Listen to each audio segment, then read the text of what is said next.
저는 오늘 이 사도행전 4장에 있는 말씀과 23장에 있는 짧은 말씀을 가지고 그 제목을 초대교회 초기의 적들이라는 제목을 좀 설정해 보았습니다. 초대교회의 초기의 적들, 그들은 과연 누구였던가?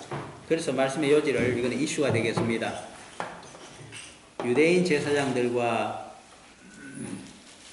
성전 맡은 자와 사두개인들이 어째서 사도들의 복음사역을 방해하고 있는가 하는 점하고, 두 번째는 그 역사적인 배경이 과연, 연유가 과연 무엇일까, 또는 나아가서 우리들에게 어떤 시사성을 주고 있는가, 오늘날 이런 것까지를 좀 살펴보고자 합니다.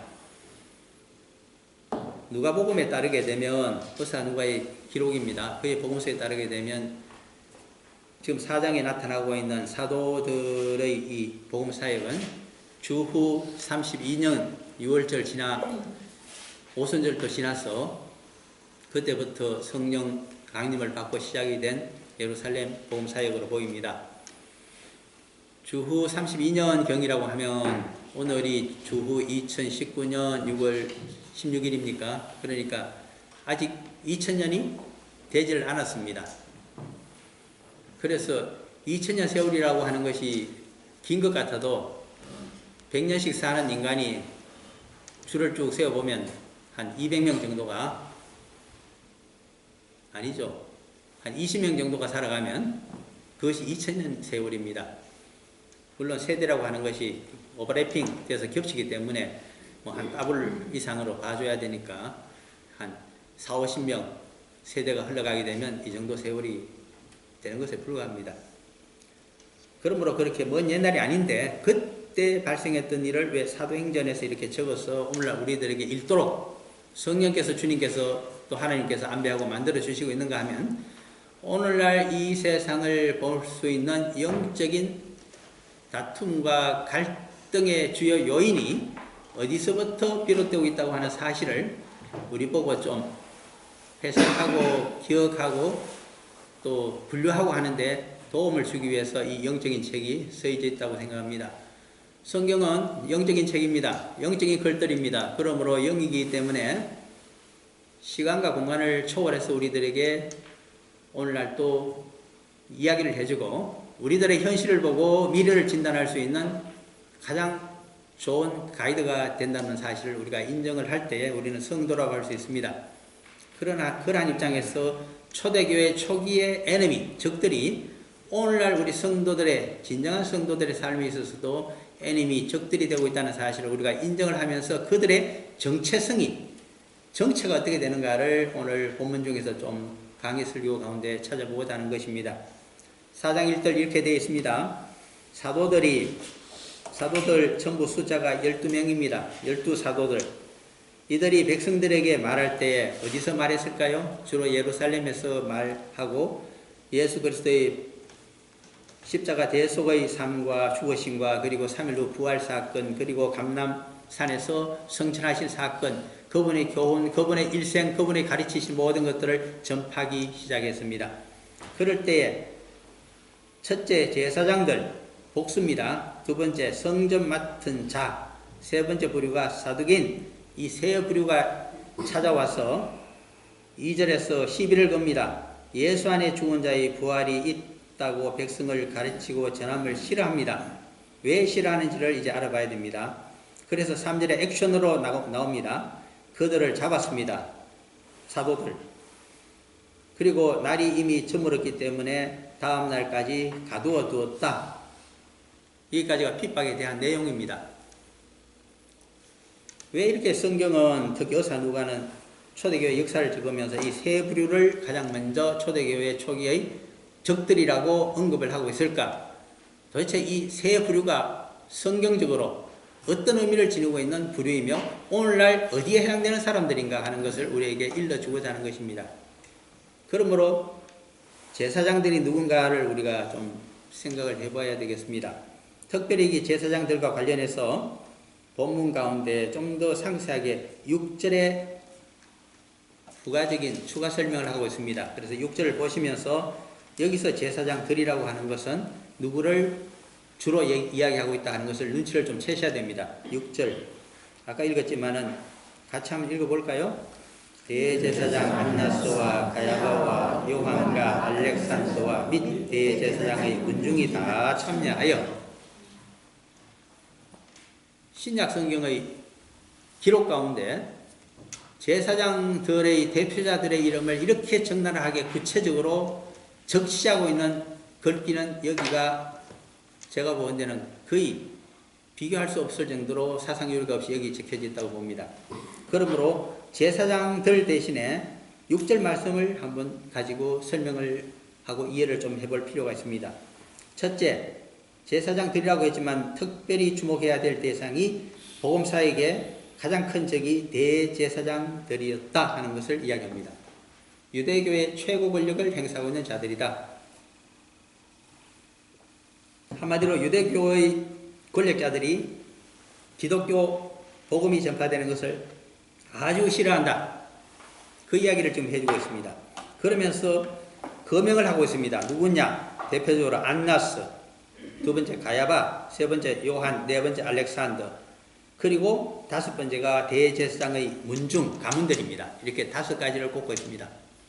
이제 그 의미를 하나하나 파악을 해봐야 됩니다. 안나스라고 하면 예수님께서 붙잡혔을 때 가장 먼저 불법적으로 그를 체포하여 자신의 일꾼들로 하여금 체포조를 자기가 주로 조직해서 보냈습니다. 자기 사위였던 가야바가 현직 대제사장이었는데 그에게 도움을 주면 됐을 텐데 자기가 더 적극 나서서 자신의 사병들도 보내고 하여서 붙들어오게 했습니다. 그래서 그들이 예수를 체포했다고 자랑삼아 누구에게 먼저 데려갔을까요? 현직 대제사장, 제도적인 대제사장인 가야바에게 데려간 것이 아니라 자신들을 주로 파송하고 돈을 주고 있는 누구에게? 안나스 집에 먼저 데려갔다고 하는 사실을 어서 누가도 소상하게 적고 있습니다. 그러면 이 사람은 누굴까요? 비선 실세에 해당되는데 바로 유대교의 실세 중에 실세입니다. 막후 실세라고 해야 되겠죠. 비선은 아닙니다. 왜 그러냐니까 전혀 직책이 없는 것이 아닙니다. 그래서 학자들이 연구를 했습니다. 비선 실세일까? 아무런 직책을 갖고 있지 않았을까? 안 그러면 무슨 다른 직책을 하나 갖고 있었을까? 그저 현직 대제사장 가야바의 장인에 불과했던가? 그것이 아니다 하는데 의견들이 오늘날 집약이 되고 있습니다. 연구를 한 결과. 그래서 대제사장이란 말 대신에 어떤 학자가 이름을 고쳤습니다. 수제사장이었다. 이제 수제사장이란 말이 있다는 것을 조금 우리가 머릿속에 넣을 필요가 있습니다. 이것은 무슨 말이냐니까 복수의 제사장 제도가 운영이 되고 있었다. 그래서 성경에는 현직 대제사장이 가야바인데 때로는 대제사장 안나스라고 적기도 합니다. 복음서에서. 무식해서 그렇게 적었을까요? 아닙니다. 그들의 문화와 시대 상황을 반영하고 있는 대목들입니다. 그러면 도대체 왜 이렇게 복수로 수제사장이 대제사장의 역할을 하고 있었던가 이제 생각을 해봐야 됩니다. 마치 오늘날 한국에 최고 지도자 국가원수는 하나여야 되는데 어떻게 보면 둘 같기도 하고 셋 같기도 하고 헷갈릴 때가 있습니다. 지금 그런 시대라는 말씀을 하고 있는 차중입니다. 쉽게 표현을 하자면 안나스는 언제적에 대제사장이 됐느냐 하니까 이거는 이스라엘의 역사를 조금 우리가 유대 사회의 역사를 좀 알아야 될 필요가 있는데요. 우리가 성경에 나타나는 헤롯 대왕이라고 있습니다. 헤롯 대왕이 언제 죽었을까요? 예수님이 태어나셨다고 마태복음에서 이야기하고 있는 바로 그 해에 죽었습니다. 예수님을 아기 예수를 놓쳐버려서 홧김에 어떻게 했나요? 그 근방에 있는 수많은 아기들을 살해한 자가 이 헤롯 대왕인데 그 일 때문에 그랬는지 몰라도 미쳐서 유폐가 됐거나 죽어버렸다고 하는 것이 주전 4년경입니다. 마태복음에 따르면 그렇습니다. 누가복음에 따르게 되면 2년이 건너뜁니다. 그래서 주전 한 2년경으로 그는 기록이 됩니다만은 일단 주전 4년이라는 것을 머릿속에 넣으셔야 됩니다. 헤롯 대왕이 죽었다. 헤롯 대왕이 다스리던 예루살렘, 유다, 사마리아, 갈릴리 그리고 이웃하고 있는 인접 베라라든가 여러 지역은 어떻게 됐을 것인가? 살아남아있는 세 사람의 왕자에게 나누어 주었습니다. 그 중에 살아남아있는 큰아들입니다. 왜 살아남아있다는 것을 강조하느냐 하니까 그의 첫째 아들, 둘째 아들은 다 맞아 죽기 때문입니다. 자기 아버지 헤롯 대왕이 혹시 자기에게 반역하는 무리의 중심점이 될까 싶어서 부인도 때려 죽여버렸습니다. 첫째 왕비도 죽었습니다. 비참한 시대의 상황입니다. 의식병 환자 아닙니까? 그래서 한 세 번째쯤 되는 왕자가 살아남았는데 그 이름이 헤롯 아켈라오입니다. 그래도 장자라고 많이 줬습니다. 예루살렘, 유다 지방 그리고 사마리아 지역을 전체를 분봉왕이라고 합니다마는 그 자에게 아켈라오에게 줬습니다. 아켈라오는 언제 즉위했을까요? 아버지가 죽었는 그 해입니다. 주전 4년, BC 4년입니다. 몇 년간 다스렸을까요? 10년간 다스렸습니다. 주후 6년까지 다스렸습니다. AD입니다. 그런데 그는 굉장히 헤롯 대왕보다 더 횡포가 심하고 폭정을 한 임금입니다. 그래서 유대교 지도자들이 견딜 수가 없었습니다. 어떻게 했습니까? 비밀리에 로마로 찾아갔습니다. 황제에게 업소했습니다. 그때 황제가 누구였을까요? 제1대 황제였던 옥타비아누스, 바로 시저라고 알려진 가이사의 누나의 손자였습니다. 그가 옥타비아누스였는데 누나의 손자를 자신의 양자로 삼아서 자신이 살해가 되자 모든 명예와 그리고 대를 이어줬는데 그가 유능하여서 똑똑하였으니까 누나의 손자를 양자로 삼았을 거 아닙니까? 워낙 유능하여서 자기들 딴에는 시저의 가장 큰 제자요 후계자라고 생각했던 안토니우스라든가 여러 사람을 다 제꼈습니다. 그리고 드디어 로마의 황제격이 되는 아우구스투스가 된 자가 바로 옥타비아누스였습니다. 그가 다스리고 있을 때입니다. 그런데 옥타비아누스가 황제 자리에 있는데 갑자기 변방에서 유대인 지도자들이, 유대교 지도자들이 찾아왔습니다. 찾아와서 하는 이야기가 저 아켈라오를 좀 폐위시켜 주십시오. 우리가 10년 동안 도무지 살 수가 없습니다. 그 청원을 받아들였을까요? 안 받아들였을까요? 이것은 2번이 아니고 1번입니다. 그래서 받아들였습니다. 그러면 어떻게 하면 되나요? 아켈라오를 잡아올 수 있는 총독이 있습니다. 예루살렘에는 없습니다. 헤롯 가문이 다스리고 있으니까 유대 땅을 일대를 시리아가 바로 군단을 거느리고 시리아 총독이 상급기관으로 존재하고 있었습니다. 그가 헤롯 가문을 감시하고 견제하고 있는 세력입니다.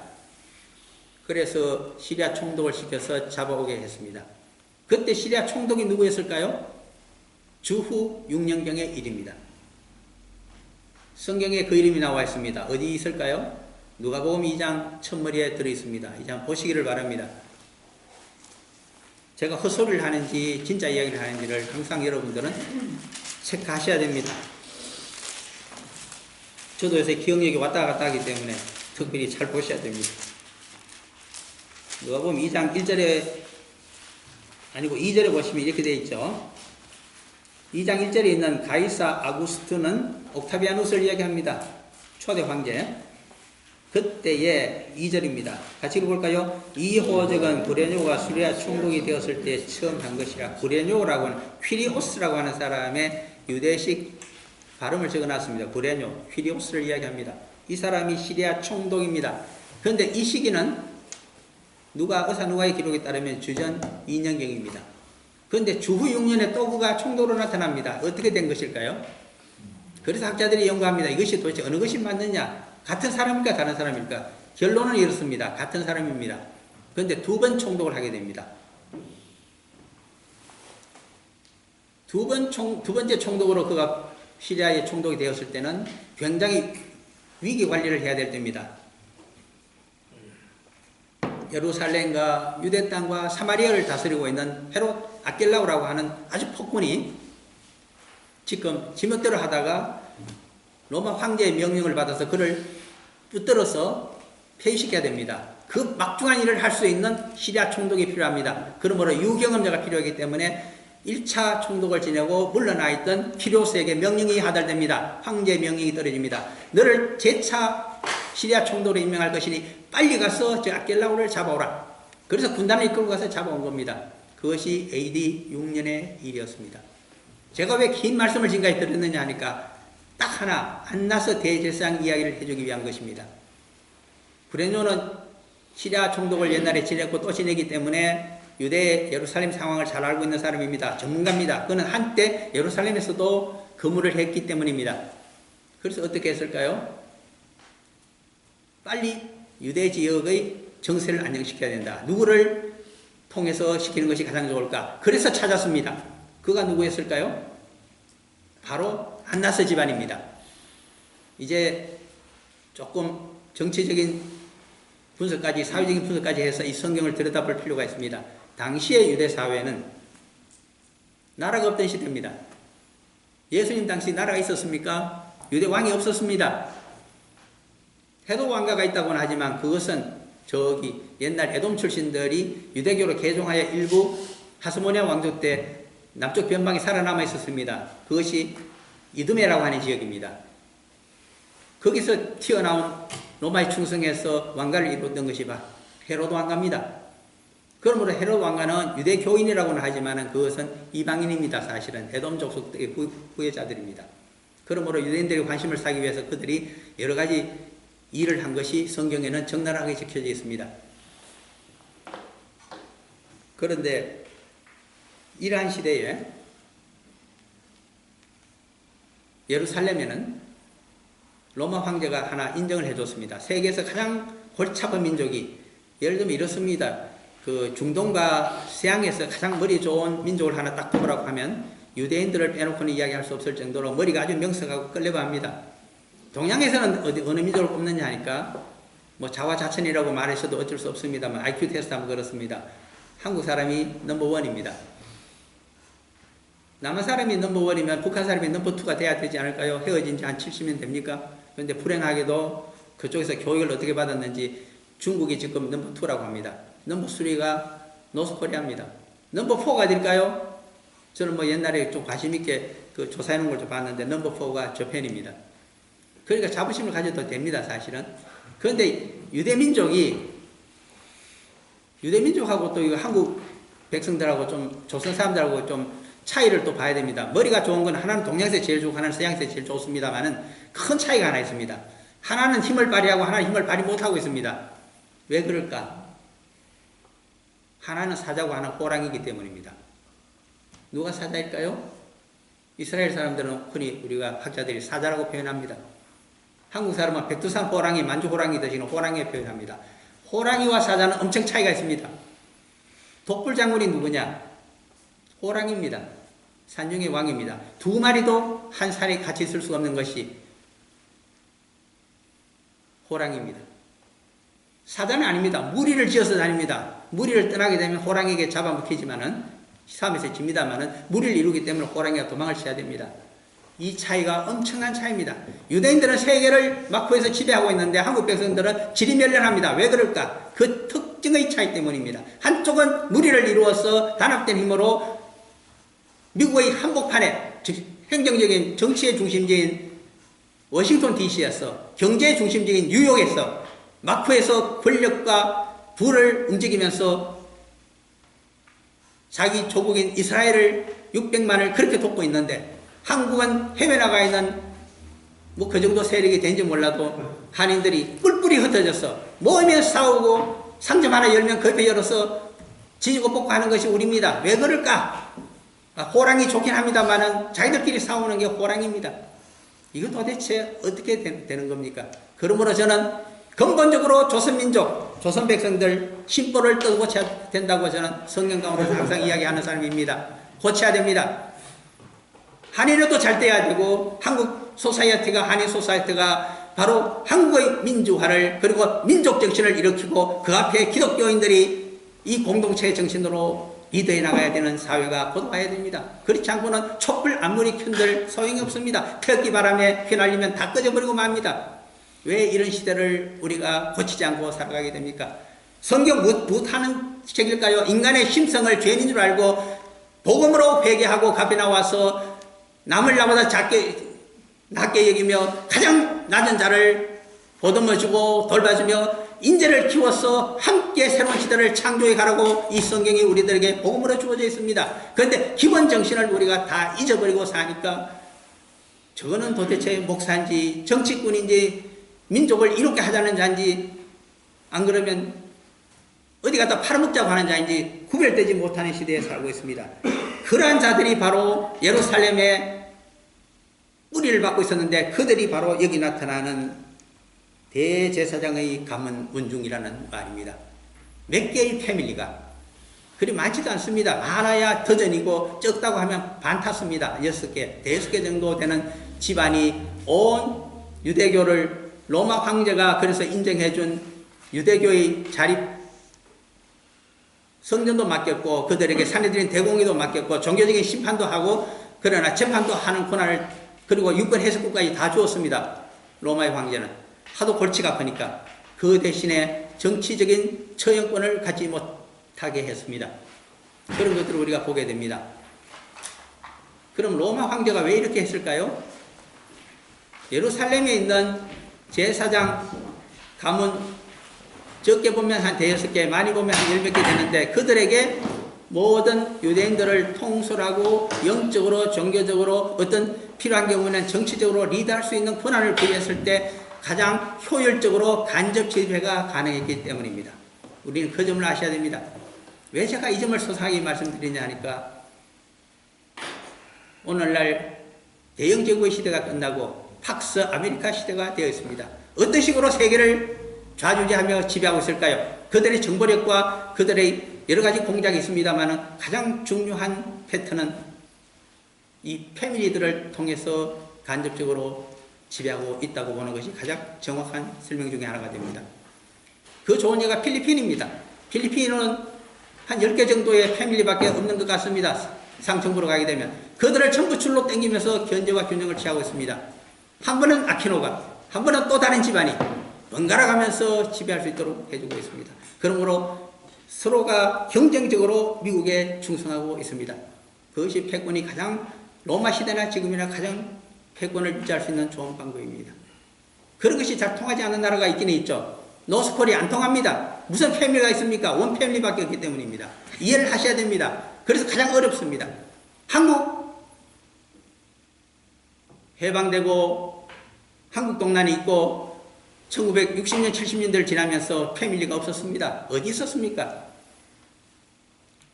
영도자 한 집안밖에 없었습니다. 그러던 것이 70년대 80년대 들어서면서 패밀리가 생기기 시작했습니다. 이제는 일본식으로 완전히 구조화되어 버렸습니다.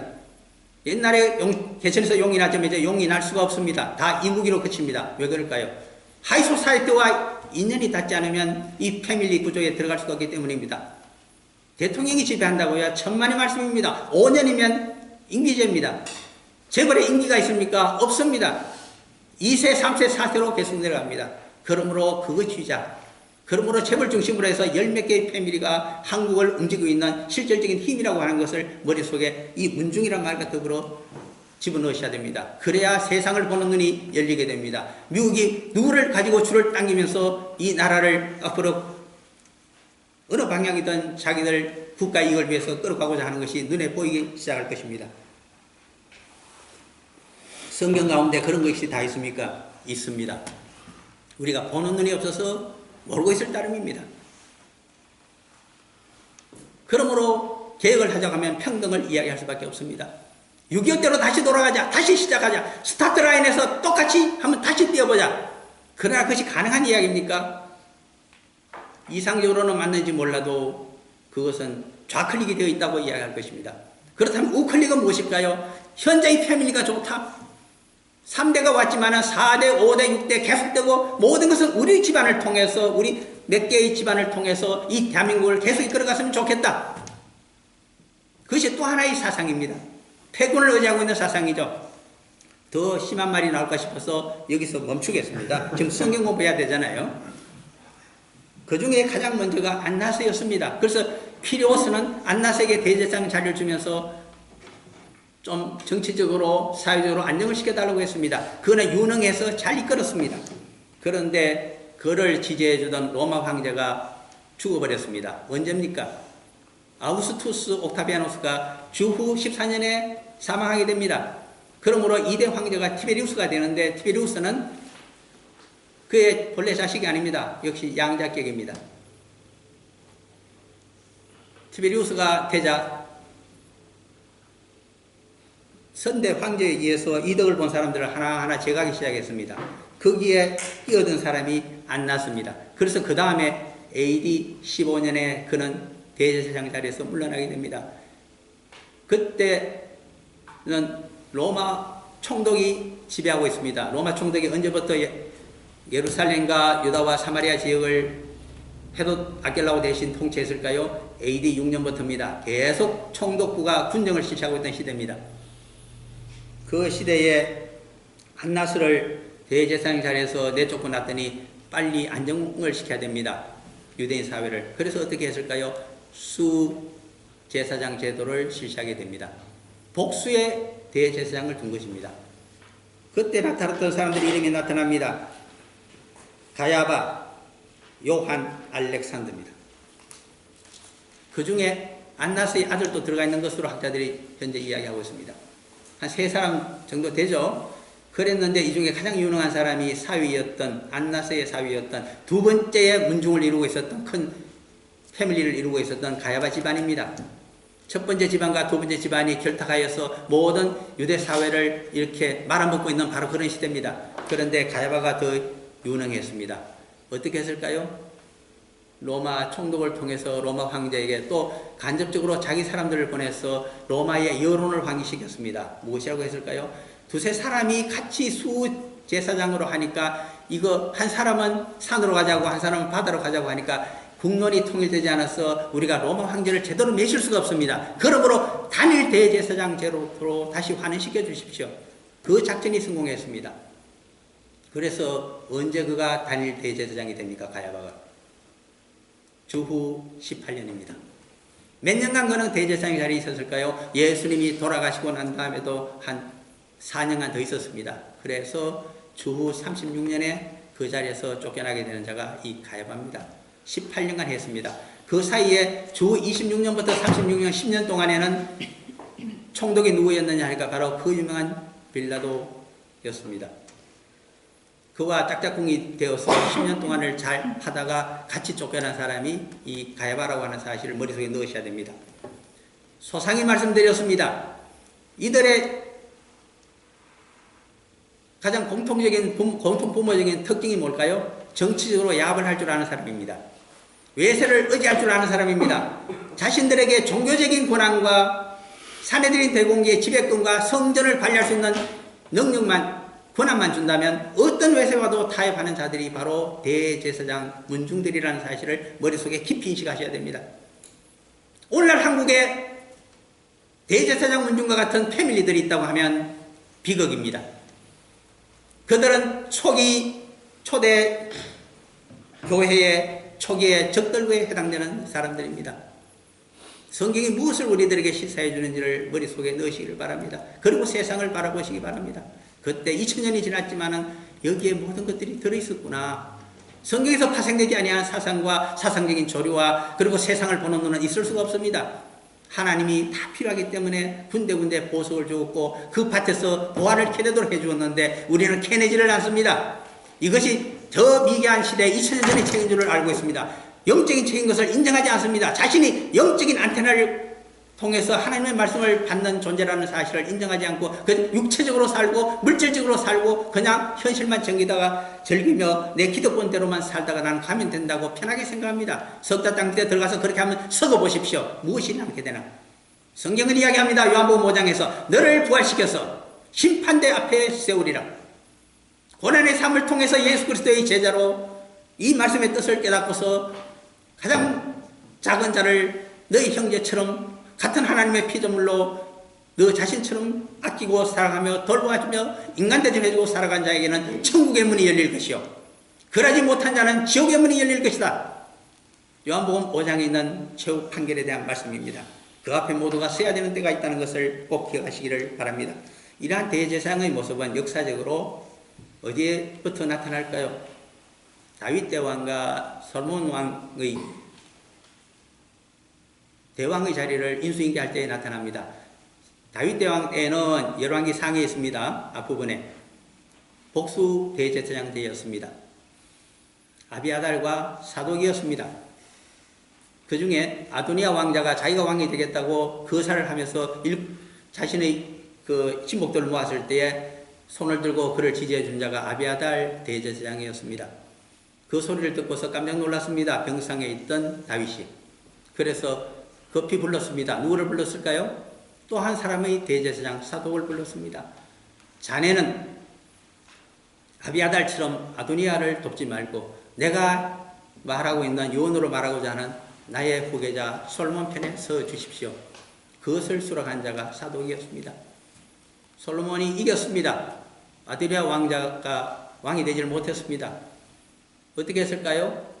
가장 앞장섰던 군정장관이었던, 사실은 이것은 그 다윗의 큰 누나의 아들입니다마는 요압은 죽여버렸습니다. 그 대신에 아비아달은 공로도 있었기 때문에 그는 고향으로 편히 내려가게 했습니다. 그리고 사독이 단일 대제사장이 된 시대가 열리게 됩니다. 솔로몬 시대부터입니다. 이때부터 말이 생깁니다. 여기 나타나는 4장 1절에 있습니다. 사두개인들. 제가 왜 사독의 이야기를 지금 자꾸 하고 있을까요? 단일 대제사장은 솔로몬 시대 초창기에 생겼던 사독의 후손들이 그 가문만이 맡는다. 아론의 후손이 엄청 많습니다. 그 중에 누가 대제사장을 맡느냐? 사독의 후손들만이 맡도록 됩니다. 그것이 사두개인들입니다. 아, 사두개인들. 사독의 후손들만이 대제사장이 될 수 있다고 믿고 있는 자들이 사두개인들입니다. 그리고 레위인들이었습니다. 그런데 나중에 바리새인과 더불어서 조금 또 그 차이를 보셔야 됩니다. 그런데 이 대제사장의 타락에 대해서는 어디에서 적고 있을까요? 느헤미야서에서 적고 있습니다. 13장에 가시게 되면 제2성전을 짓고 초대 대제사장이었던 여호수아 시대의 황금시대가 끝나고 나자 나중에 세월이 한 100년도 흐르지 않아서 엘리야십이라고 하는 대제사장이 나타납니다. 그것이 느헤미야 총독의 시대입니다.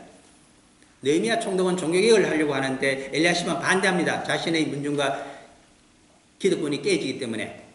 그래서 한 12년간 느헤미야가 개혁을 하다가 페르시아 아닥사스다 황제를 만나기 위해서 그 안식년을 가지고 페르시아 수상궁을 방문하고 있을 때의 일입니다. 그때 예루살렘에서 들려오는 소식을 듣고서 깜짝 놀랐습니다. 이것이 느헤미야 13장에 있는 이야기입니다.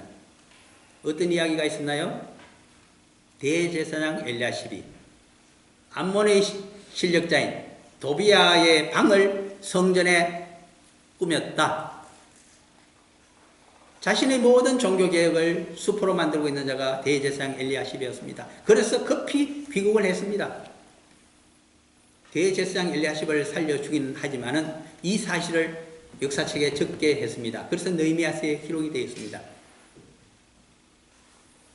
그러나 아닥사스다 황제가 몇 년 후에 바로 죽게 되자 느헤미야는 실각을 하게 되고 모든 권력을 잃어버리게 되고 그 대신에 그때부터 유대 사회를 이끌어간 자가 대제사장 엘리야십입니다. 그들의 후계자가 오늘 나타나고 있는 이 대제사장들이고 그들의 가문들입니다. 무엇을 이야기하고 있을까요? 암몬의 실력자와 담합을 하더라도 제휴를 하더라도 손을 마주 잡더라도 외세를 끌어들이더라도 이 예루살렘 성전만 보존할 수 있다면 우리 집안의 대제사장의 권리만 계속 후대로 넘겨줄 수 있다면 나는 그것으로 만족한다. 이것이 유대인들의 대제사장 가문에 뿌리박고 있는 깊은 생각입니다.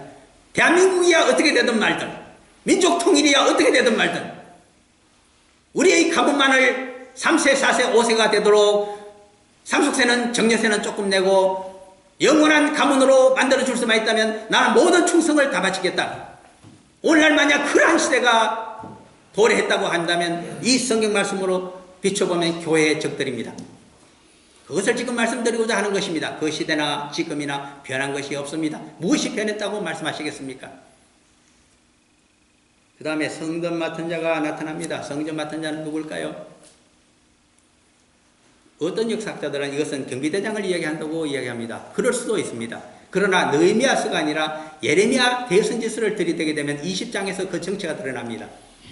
예레미야 20장에 가게 되면 1절, 2절, 3절에 1절에 성전에 감독된 자가의 이름이 나타납니다. 바스후울입니다. 그는 선지자 예레미야의 적이 되고 있는 사람이고 나중에 그의 자손도 예레미야 선지자와 적이 되고 있습니다. 바스후울은 어떤 자일까요? 바스훌의 정체에 대해서는 더 멀리 올라갈 필요가 있습니다만 고라까지는 지금 이야기를 하지 않겠습니다.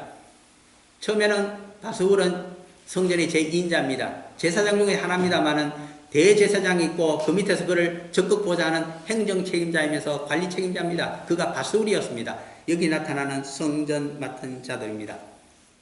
모든 레위인들이 다 성전에서 일하지는 않습니다. 너무 수가 많기 때문에 그렇습니다. 그러므로 상근직을 줍니다.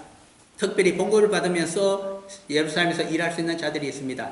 그들이 여기 나타나는 성전에서 일할 수 있는 상근직이라 할까요? 그 사람들을 호령하고 부리고 지휘하는 자가 바로 성전 맡은 자입니다. 때로는 그들이 예루살렘 성전의 경비 업무까지 겸하고 있습니다. 로마 시대에.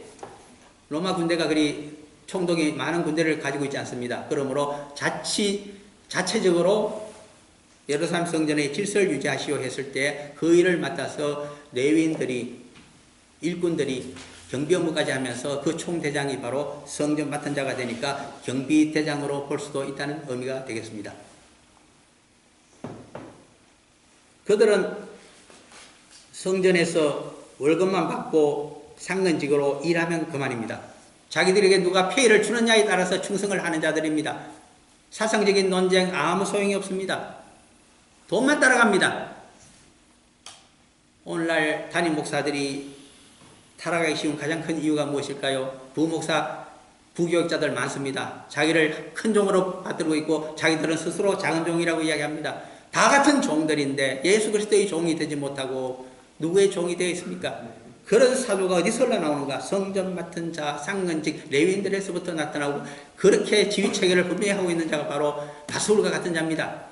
그것을 예레미야가 나무랐습니다. 그러자 잡아서 며칠간 하룻밤 사이 계속 큰 칼을 채워서 우세를 시킨 자가 바로 이 바스훌인 것을 예레미야 20장 1, 2, 3절에서 정갈하게 적어두고 있습니다. 그래서 보면 3절에 나타납니다. 그들을 잡음에 날이 이미 저물었으므로 이튿날까지 가두었느니라. 이 말씀은 저보고 말하라고 한다면 예레미야서 20장 1, 2, 3절을 좀 읽어보고서 이 말씀을 같이 보라고 하는 뜻으로 저는 알아듣고 있습니다만은 그 다음에 2절이 있습니다. 예수 안에 죽은 자의 부활이 있다고 백성을 가르치고 전함을 싫어하여 부활에 대한 논쟁을 알기 위해서 사도행전 23장의 사도 바울의 이야기를 제가 같이 읽어보자고 한 것입니다. 사두개인들이 그 다음에 1절에 나타나기 때문입니다. 사두개인들과 바리새인들이 다르다고 하는 점을 이제 말씀드리고자 합니다. 성경은 구약 말라기서를 마지막 공식적인 선지자로 하여서 신작으로 바로 세례요한 시대로 넘어오고 있습니다. 그 사이에 400년이 넘는 간격이 있는데 이 성경에서 빠져 있습니다. 그것을 우리가 회색시대 또는 중간시대라고 이야기합니다. 왜 빼버렸을까? 그 시대에 대한 이야기가 마카비 상하에 들어있기 때문에 공부하는 사람들은 그까지 합니다만은 그 내용을 간추려 보면 그렇습니다. 안티오쿠스 에피파네스라고 하는 시리아의 유능한 왕이 있었습니다. 그가 주전 167년경에 예루살렘으로 쳐들어왔습니다. 쳐들어온 이유는 하나였습니다. 유대인들이 시리아가 총단결을 하여 헬라 세계가 총단결을 하여 시리아를 중심으로 단결하여 동진을 하고 있는 로마의 세력에 대항을 하자고 그가 주장하고 있는데 전혀 다른 변방의 유대인들이 반대를 했기 때문입니다. 우리는 시리아 왕을 섬기면서 우리가 로마에 반대할 이유가 없다. 왜? 우리들은 우리 여호와 하나님만 섬기면 되니까. 그런 사상입니다. 그러므로 여호와가 아니라 제우스를 섬기도록 헬라의 주신 아닙니까? 그래서 예루살렘 성전으로 쳐들어와서 안티오쿠스 에피파네스는 제우스 신상을 예루살렘 성전 가장 중심에 모셨습니다. 그리고 유대인들이 가장 싫어하는 돼지를 잡아서 돼지고기를 제사장들에게 먹여버렸습니다. 그리고 그 피를 갖고 제사를 드리도록 했습니다. 그래서 성전이 더러워졌습니다. 이때 작은 제사장 집안에서 한 사람이 들고 일어났습니다. 그가 바로 마카비였습니다. 마카비에는 번같은 5 아들이 있었습니다. 이성계에게 번같은 5 아들이 있었다고 하면 마찬가지가 마카비 집안이었습니다. 그는 시리아에 대해서 독립 저항운동을 하기 시작했습니다. 한 20년 동안 하게 되는데 마카비는 불행인지 다행인지 몰라도 그 독립운동 시작한 다음에 167년이 아니라 166년에 바로 죽고 말았습니다. 그러므로 모든 짐은 다섯 아들에게 넘어갔을 때 막내에서부터 전쟁을 잘 쳤습니다. 이 집안은 희한하게도. 장자거는 시동창고, 둘째는 상당히 기회주의자였고 3등과 5등이 제일 전쟁을 잘 쳐서 3번이 되는 유다입니까? 그가 전쟁을 지휘했습니다. 성공적이었습니다. 그리고 막내였습니까? 끝에서 두 번째인지 이 조나단이 또한 잘 쳤는데 문제는 조나단입니다. 그가 전쟁을 한창 이기고 있을 때에 주전 152년입니다. 자기가 지도자가 되어서 전쟁을 수행하고 있는데 보니까 유대인 종교 지도자들이 별로 호응을 하지 않습니다. 그래서 그것을 보고서 자신이 대제사장 자리를 겸해버렸습니다. 정교 분리가 아니라 정교가 하나가 되는 시대가 주전 152년부터 시작이 됩니다. 혹 학자들은 마카비부터 시작되었다고 하는데 그러나 많은 학자들은 그것이 아니고 요나단 시대부터라고 이야기를 합니다. 그러나 전쟁에서 또 그가 10년도 안 돼서 죽어버렸습니다. 그 뒤를 이어서 주전 142년에 둘째 아들이었던 시몬이 드디어 혼자 남게 됩니다. 그래서 그는 왕과 하스모네안 왕조입니다. 하스모네안 왕조를 개창하고 대제사장직을 겸하면서 예루살렘과 유대와 사마리아 땅, 그때까지는 예루살렘을 차지하지 못했습니다만 그쪽에서 하나의 왕조를 세웠습니다. 그때 세 가지 세력으로 레위인들이 분리가 됩니다. 첫 번째, 여기 나타나는 사두개인들입니다. 사두개인들은 사도의 구애가 아니면 안 된다고 했는데 말을 바꿉니다. 아니다. 공로가 있는 마카비 가문이면 대제사장직을 해도 되지 않겠느냐. 그렇게 하면서 인정을 하기 시작합니다. 그리고 정치적으로 야합해서 그 대신에 성정과 종교적인 권력을 가지기를 원했습니다. 그들에게 대제사장 자리를 떼놓고는 다 주었습니다. 그래서 나타난 것이 사두개인들입니다. 이것을 그런데 싫어한 사람들이 있습니다. 그들이 바로 바리새인들이고 SNF입니다. 바리새인들은 보니까 독립운동을 같이 했는데 결과를 보니까 권력은 자기들끼리 야합해서 나눠먹고 있습니다. 싫어했습니다. 차라리 우리들은 백성들에게 데려가서 종교개혁을 다시 하겠다. 그것이 바리새파 사람들이었습니다. 무엇으로 종교개혁을 한단 말입니까? 그러므로 적혀져 있는 모세율법과 모든 선지서와 구약 39권 다 공부하고 그 다음에 미시나입니까? 구전으로 되어 오고 있는 모든 경전을 또 히브리 경전을 공부했습니다. 그것을 사제지간에 100년 이상 되면서 주석을 만들기 시작했습니다. 이 세 가지 작업을 한 것이 바리새인들입니다. 사제지간에. 그러므로 사두개인들과 바리새인들은 전혀 다릅니다. 하나는 권력을 바라보는데 권력을 바라보기 위해서 사두개인들은 경전 가운데 5개밖에 공부하지 않습니다. 나머지 시간에 정치를 해야 되니까 그 5권이 모세오경입니다. 다른 것은 모릅니다. 그러므로 부활도 모르고 천사도 모르고 영도 모르고 딴 것을 알 리가 없습니다. 모세오경만 공부했는데 율법만 공부했는데 무엇을 알겠습니까? 그들이 사두개인들입니다. 오늘날 신학교를 나왔다면서 수십 년 동안 목회를 했다고 하는데 알고 있는 것은 정치적인 술수와 모세오경밖에 모른다고 하면 저것이 기독교인지 유교인지 분간을 못할 지경입니다. 저것이 율법인지 복음인지도 모를 상태에 와 있습니다. 저 사람은 목사직을 놓고 나가서 정치를 해야 되는데 왜 무슨 높은 자리에 앉아 있는지도 저는 모르겠습니다. 그런데 그것을 또 잘한다고 찬성하는 사람들이 또 많습니다. 왜 이런 시대가 되었을까요? 복음은 어디 가버리고 성경의 역사는 어디 가버리고 진짜 성경을 공부하는 자들은 무엇을 하고 있는지 저는 모르겠습니다. 이 암담한 시대에 성령이 충만한 자들은 외쳐야 되며 다시 말씀으로 들어가자. 이 말씀의 복음을 가지고 세상을 보는 눈을 가지자. 학문을 보는 눈도 가지자. 정신을 차려야 될 때인 줄 압니다. 그 다음에 4절에 5,000명이라는 말이 나타납니다. 이 말을 가지고 아무리 세상이 반대를 하고 정치적으로 민중이 반대를 하며 패권을 가지고 휘두르며 위협을 한다 하더라도 성령의 역사는 끊임없이 나타나고 세상을 이긴다는 것을 4절이 설명해 줍니다. 5,000명으로 설명해 줍니다. 5,000명은 어디 나타나는 숫자일까요? 500 이하에 나타나는 숫자입니다. 인간이 할 수 없는 그것을 하늘의 곡간을 열어서라도 하나님의 창조적인 능력으로 교회를 키우고 3,000명에 대하여 사도행전 2장에 있는 초대교회 시장은 3,000명입니다. 핍박을 받을수록 5,000명이 되고 몇만 명으로 늘어나는 것은 하나님께서 그 피해값으로 순교자들에게 주시는 상급인 줄 압니다. 이 상급이 오늘날 우리 한국 사회에 교민사회에 있어야만 합니다. 그런데 이 좋은 지상낙원 뉴질랜드에서. 우리가 핍박을 받습니까? 아닙니다. 권장합니다. 그러므로 정신적으로라도 정신을 차려야 됩니다. 그 다음에 그것을 더 알기 쉽게 5절에서는 관리들과 장로들과 서기관들이라고 표현하고 있습니다. 관리들은 사내들인 대공회에서 유대교 지도자들이 주는 돈을 받으면서 상근을 하고 있다는 뜻입니다. 그들이 관리들입니다. 나라가 망했는데 어떻게 관리가 있을 수 있습니까?